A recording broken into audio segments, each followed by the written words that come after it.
everybody, and welcome to the first meeting of the Ghoul Guides Association for 2023. My name is Lauren. And I'm Mary. And we are, as always, the Ghoul Guides. Happy New Year, everybody. We are starting out right. We're going to talk about something that is very close to our hearts today, which technically we're talking about two things that are one thing. We're talking about unsolved mysteries, but also about solved mysteries. Solved unsolved mysteries. Solved unsolved mysteries. So that's today's episode. How are you, Mary Miscohen, Dr. Mary Miscohen? Yeah, I'm doing good. It's a new year. Happy New Year, everyone. Also January has the first Friday the 13th of the year, so happy Friday the 13th for all those who celebrated on the day. Doing okay. How are you, Dr. Nixon? I'm okay. I did realize that we probably should have recorded on Friday the 13th. It would have been really on brand for us. But we did not. Next time. Next time. It's a very apt, it's a very apt day for us. But yeah, I kind of missed it. Although a place in Nottingham was doing £2 donuts and coffee, and they have banging donuts. Shout out to Donuts. Feel free to sponsor us. So I was like, oh yeah, I need to work in the office on Friday. Definitely need to go in, and it's not for the baked goods. Yes, definitely needed to.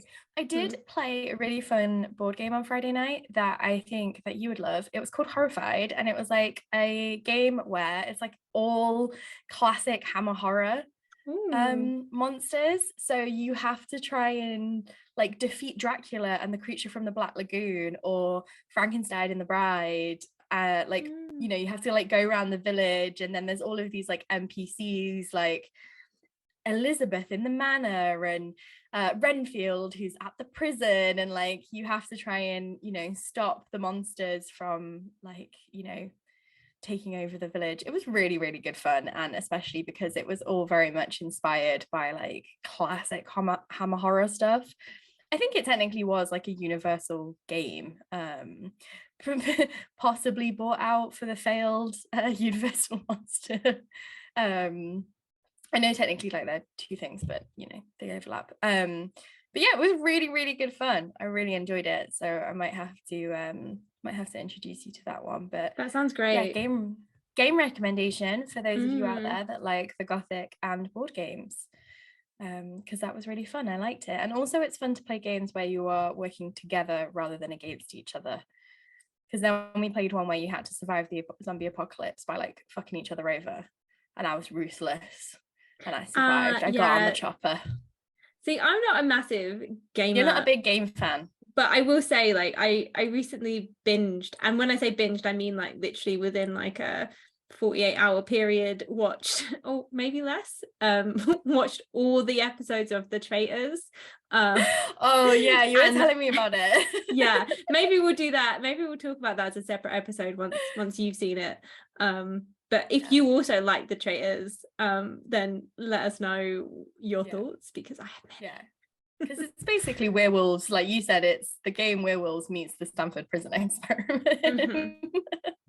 Yeah. Which, I don't think we need to explain why that's Gothic. But we will. In a future episode. God dang it, we will. We will. We'll do it anyway. You can't stop us. But for now, try. But for now, let's delve into the unsolved and the world of mysteries.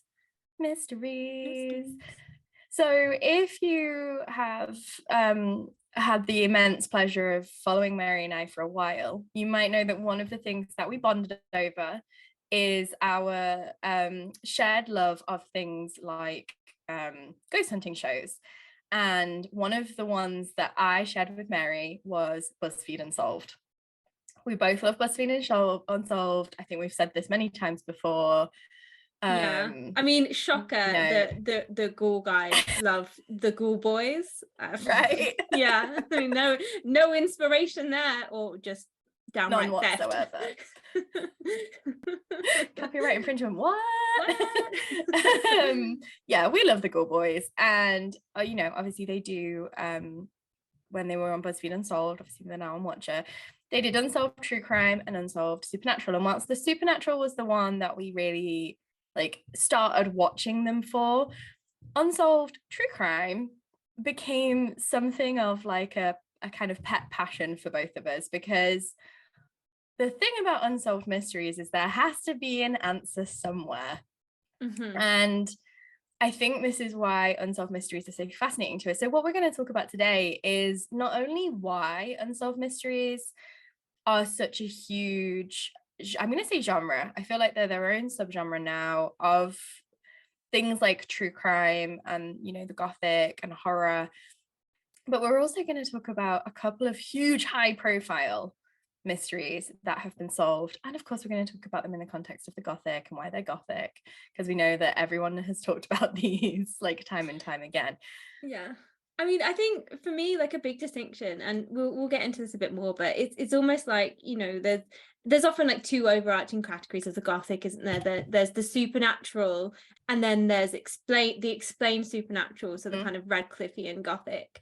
And I think that like that is really where like the Gothic kind of comes in to the fore with these unsolved mysteries, because you know that the answer is not a ghost, the answer is not something supernatural, you know it has to be something in our natural world that can be explained, but often it's like a kind of complex puzzle, and you are kind of entering the narrative as, you know, a kind of, you know, wannabe detective as it is, hoping that you can solve the mystery.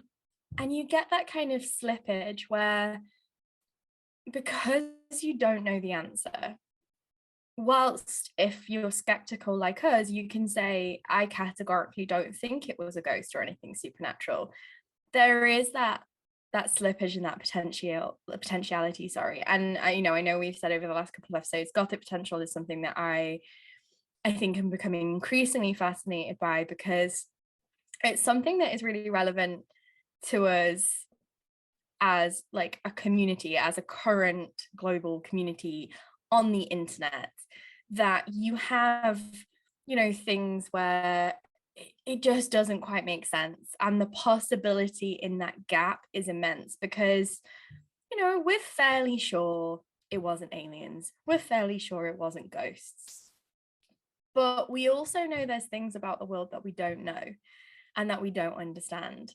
And, you know, we don't know enough about space. We don't know enough about the ocean. We don't know enough about things like genetic memory and, you know, inherited, you know, histories and things like that. And energy, not to sound super woo-woo, we don't fully understand how certain things work. We have working ideologies and theories, but we just don't know. And there's always that little bit in an unsolved mystery that even the most skeptical of you is like, well, I can't, it doesn't make sense. So I cannot say for certain, because it does not make sense. I would put money on it not being supernatural, but I can't prove it's not supernatural any more than someone who believes it's supernatural can prove it is supernatural. And that, I think, that gap that unsolved mysteries leave is what makes it, one, such a popular genre, and two, so Gothic, because the Gothic is all about that potential, that fear, that anxiety. You know, what if it's a secret government plot and not, you know, someone died unexpectedly and it was weird. And I think this is like really interesting, because I think a lot of people think of the crime genre as being almost like antithetical to Gothic, because in the Gothic you have all this scope for potentiality and mysteries and possibly supernatural explanations, whereas in crime it's always, you know, if you're reading a crime thriller, you know that when you get to the end there's going to be a nice neat kind of explanation of, you know, Poirot getting everyone in a room and sitting everyone down and being like, this person is the killer and here's how he did it. But I think it's always fascinating to think about crime as a genre, as a kind of fictional genre, came out of the Gothic, and it's partly because the Gothic is all about mystery and finding out a solution to a mystery. It's just not always necessarily a crime, although sometimes it is, but it's all tied up with, you know, families and plots, and sometimes government conspiracies, but sometimes things more conspicuous, and I think especially when it comes to unsolved mysteries, it's just basically as if you're reading a book, but that final chapter, either the bit at the end of a Radcliffe novel where you find out what exactly Montoni was doing, and there's no ghosts, but this is what happens with Emily, has been or taken out, and the Marquis actually a murderer, and you found out that you didn't know that Adeline's father wasn't her father, but now you know this is a father and also dead. There is no ghost, but there is this horrendous crime. And there's this kind of impetus when you're discovering an unsolved mystery and finding out, and you get to that point and you're like, but this is the point in a novel where I would have that concluding chapter that would wrap everything up. But up until that point, what you have are a series of clues, and you, the reader, or you, the kind of person who is engaging with this this real crime, this real unsolved mystery, are kind of propelled to look for more, what are other people saying about it, because you want to continue the narrative to get to that kind of solved conclusion. And the thing about the DB Cooper documentary on Netflix did quite a good job of showing this, that in the same way that the Gothic prioritizes the reader's experience, unsolved mysteries work in the same way, where the individual is able to get hyper involved, because technically anyone has the right, anybody has the ability, you don't know whose theory could be right, and the answer has to be out there somewhere. That's the thing that makes it such a personal experience. I don't like unanswered questions. One of the things that really sparks my, multiple mental health problems that I will not talk about on this show. But one of the things that really sparks that is unanswered questions. Will the universe keep growing? When will the sun explode? Those, some things that we do know, some things that we don't know. How deep is the ocean? What's down there? There's a level of, that is knowledge that we will never be able to attain. We'll probably never know what happens after you die. There is that thing of I cannot answer that question. I think the thing that people love about unsolved mysteries is the same thing they love about the Gothic, and that's that there is a potential answer. Even if, the Gothic also leaves so much ambiguity, in the Gothic. How many times does a horror movie end and there's a hint that maybe the demons possessed somebody else, or they haven't really answered the question? There's that thing of oh my God, there could be more. But that the solution or the answer is possible. If an unsolved mystery exists, the answer exists somewhere. The answer is possible. It's potential. So I think that's the thing about unsolved mysteries, is that people are super drawn to them because the answer, to quote the X-Files, the truth is out there. The answer is out there somewhere. We will be able to discover this. I think, all of that. And I think what's also really fascinating is that, like the Gothic, unsolved mysteries invite you in, because there's this idea that maybe you can help solve it. Maybe you're the individual. And let's be honest, most of us are not going to go and solve one of these unsolved mysteries, but that possibility is there. So with Gothic narratives, you have unreliable narrators, or kind of fragments of narratives that you need to piece together, like in Dracula, or you're reading a real manuscript, and there's this very kind of real kind of imaginative construct that you are a part of this narrative and this textual world as well.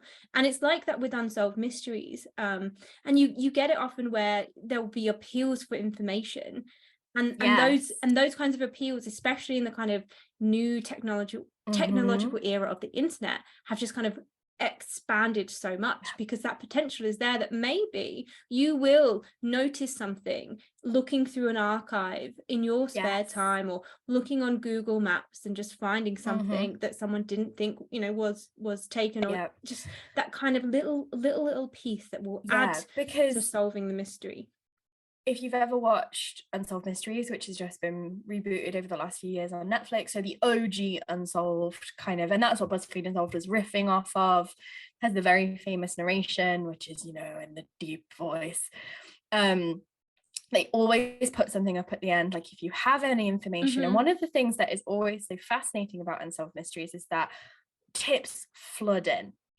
And obviously that can cause a massive issue for a police force. It can cause a massive issue for a detective who is, you know, trying to wade through what is legit and what is not legit. But what's really interesting is that sometimes it does spark someone's memory, or it does lead to something. And the same thing happens. I mean, we always joke about this. So like, Mary and I call it my like autistic precognition, because I'm shit at maths, but my pattern recognition is fantastic. So I'll often be like, I think this thing is going to happen. I can't tell you why. I just have a real feeling that this thing is going to happen, and it happens. And we always joke about it, don't we? That like, if we were alive like 700 years ago, I'd either be the oracle, well, more than that, but I'd either be the oracle at Delphi or would not have made it this long and would have been burnt. Yeah. But there is that thing of like, when people are like, I'm psychic, or I've like, often that information does actually lead to a possible like actual clue or lead. Now, I don't believe those people are psychic. I believe that a lot of them think they are, but I believe it's probably pattern recognition. It's a very high level of empathy or of memory recall that helps people put things together in a way. Because sometimes you have a real bad feeling about something, and that bad feeling turns out to be true. It's probably genetic memory and pattern recognition working on a level we can't understand, but that, you know, Susan from Ohio could be the key to solving this 40-year-old unsolved mystery. And that, I think, that possibility that you could be the one to solve this case, and you could be the one, like, that's the same thing that the Gothic invites, that, you know, a lot of the heroes and heroines of the Gothic post 18th century are very normal. So yeah, like the crime genre goes back to Wilkie Collins, The Woman in White and the Moonstone, this idea of a mystery novel. Like, this is pre-police force. It's that he's the main character in Woman in White is just some dude who happens to have the knowledge to piece things together. And you know, there's always a lot of circumstance and a lot of serendipity in these texts that we as modern readers particularly often kind of go, oh, well, that's unrealistic. But then we look at the world and we see how serendipity works, and how a chance encounter or a chance recognition leads to the capture of a serial killer, or leads to the discovery of, you know, something amazing. And that's what the Gothic kind of suggests, that you could be that mundane individual that just happened to be walking down the road or happened to spot something on that thing.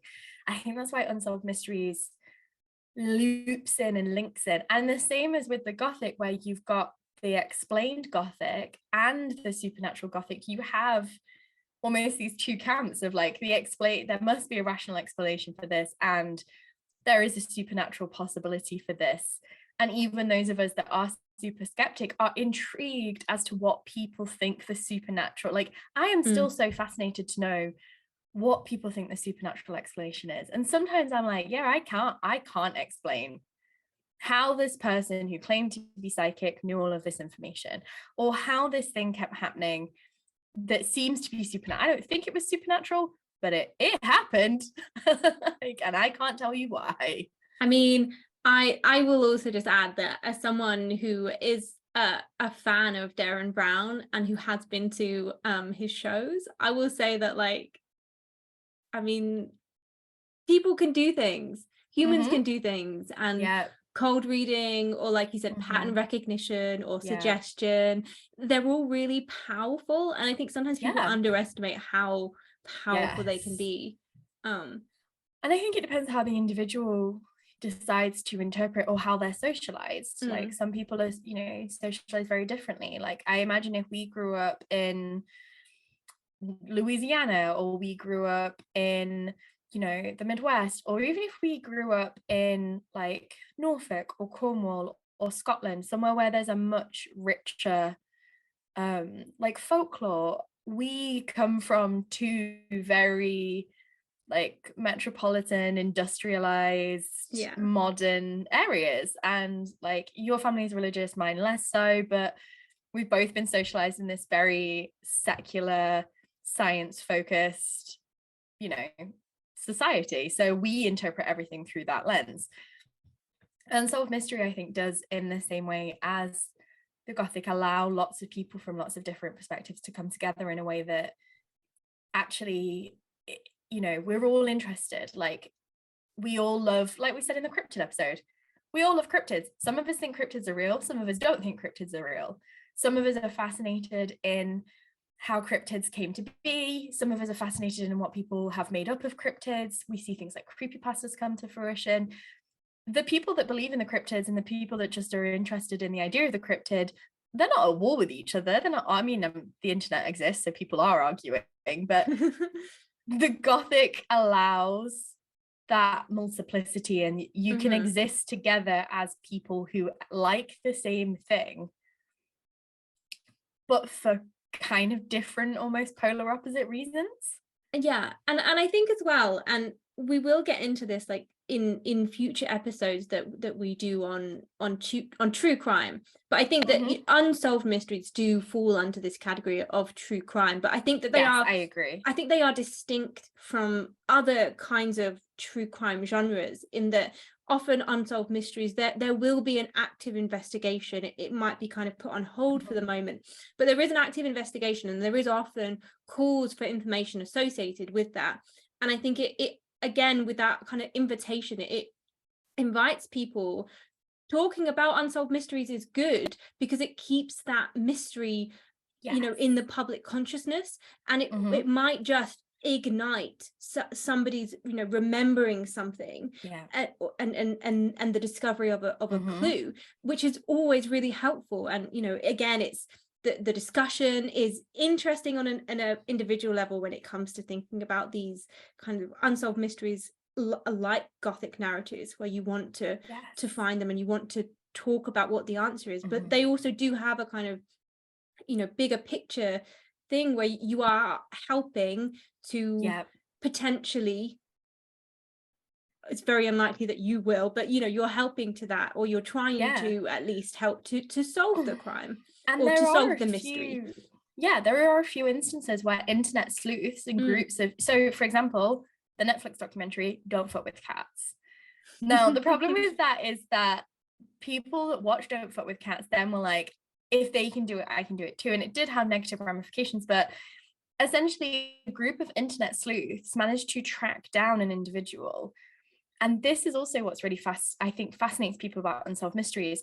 They were looking for this guy for a specific reason, because they thought that he was committing animal abuse. And as they looked into him, they started to realize that he could possibly have also been a murderer, or if not, at least like an abuser.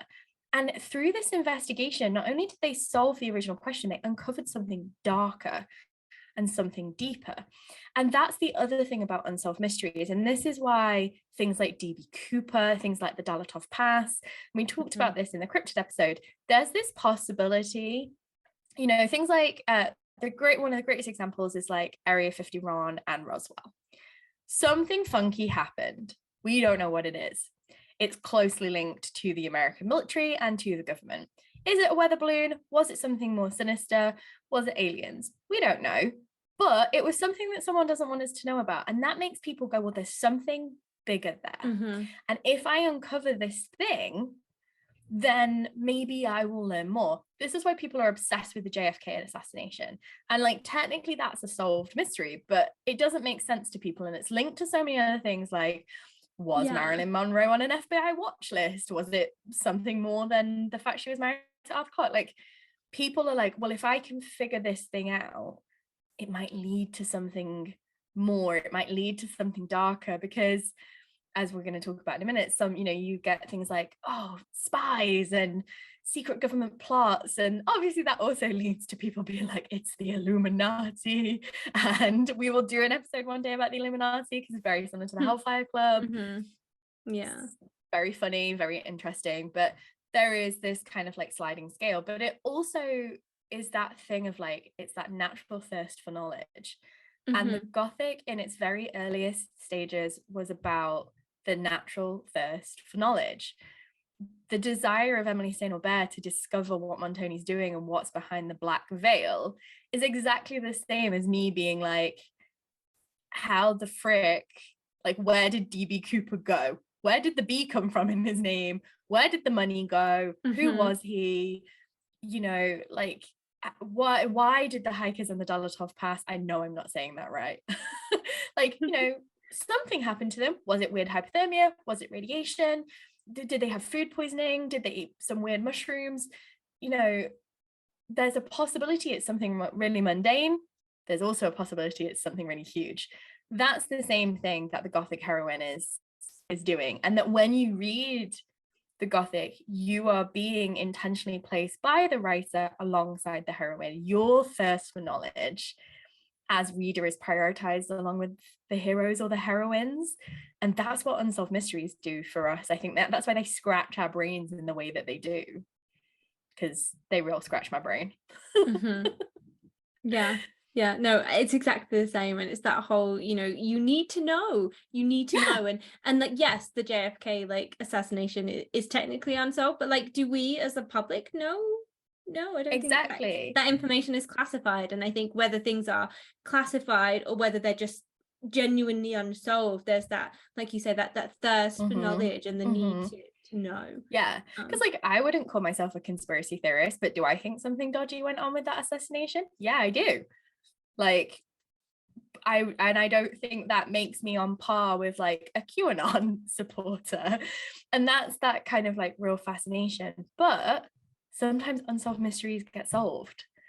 And what is really interesting is, if you had told me back in 2005, when my grandma was making our family tree on ancestry.com, if you had told me that one day people's fascination with tracing their ancestry would lead us to not only catching multiple notorious serial killers, but uncovering some of the truths behind some of the greatest unsolved mysteries of the 20th and 21st century, I probably would have laughed.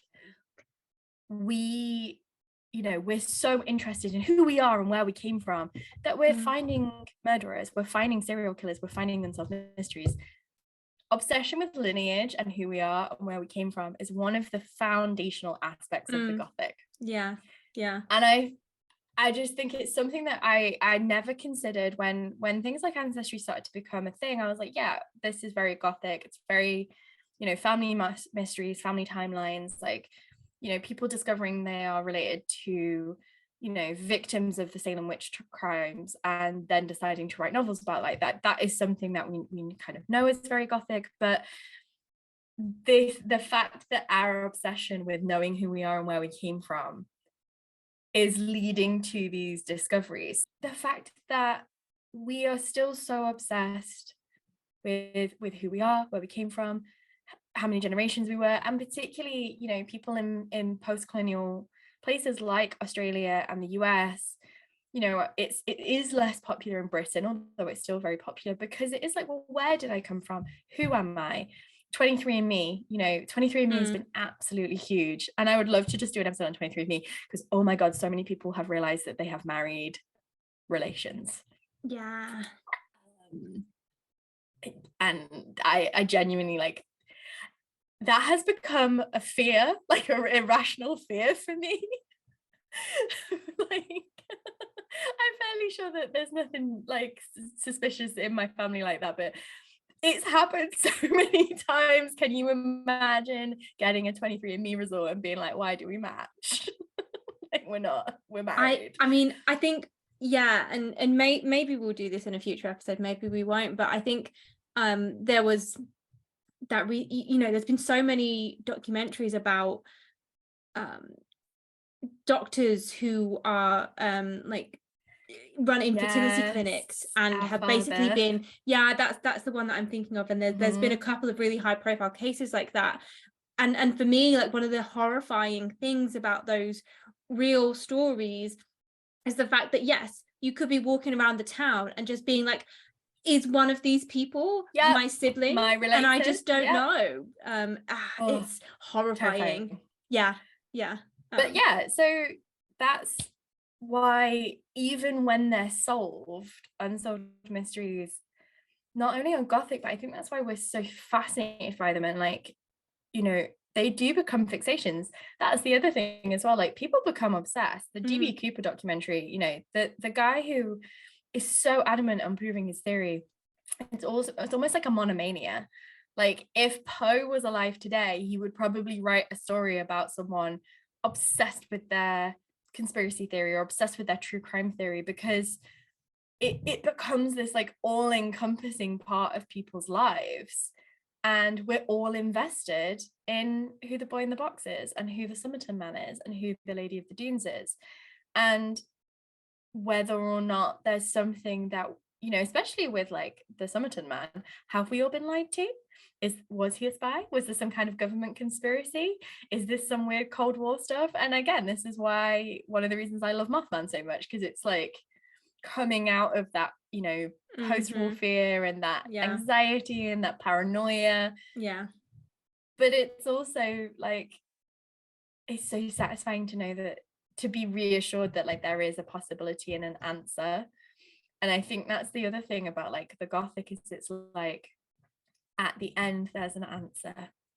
If you go through the terror and you go through the hardship, you get the answer at the end. And obviously life's not like that most of the time, but that doesn't mean that possibility is not there, and therefore not worth striving for.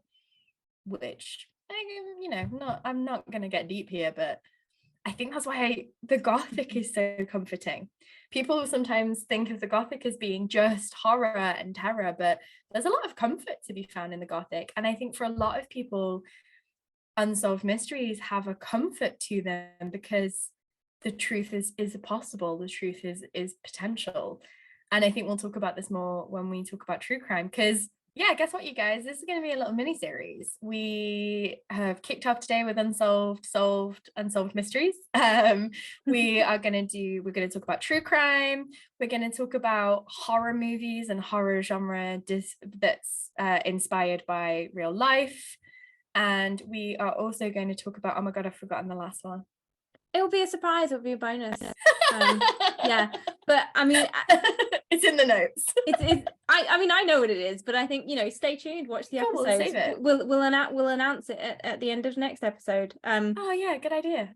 Yeah, so next week, yes, we are going to be delving into, well, I say next week, actually, not next week. Next episode, we will be delving into the kind of Gothic elements of true crime, and also delving into the ethics of that specifically, because I think that true crime is slightly different to unsolved mysteries, and there is a very dark side of the kind of interest in true crime, and fandom, also the, shall we say, the fandom, and also just the kind of salaciousness that I think we should look into. And yeah, we'll be kind of exploring some of the ethicalness, the icks, and just the Gothic kind of side of the intersection of Gothic and true crime, and Gothic in real life, I guess.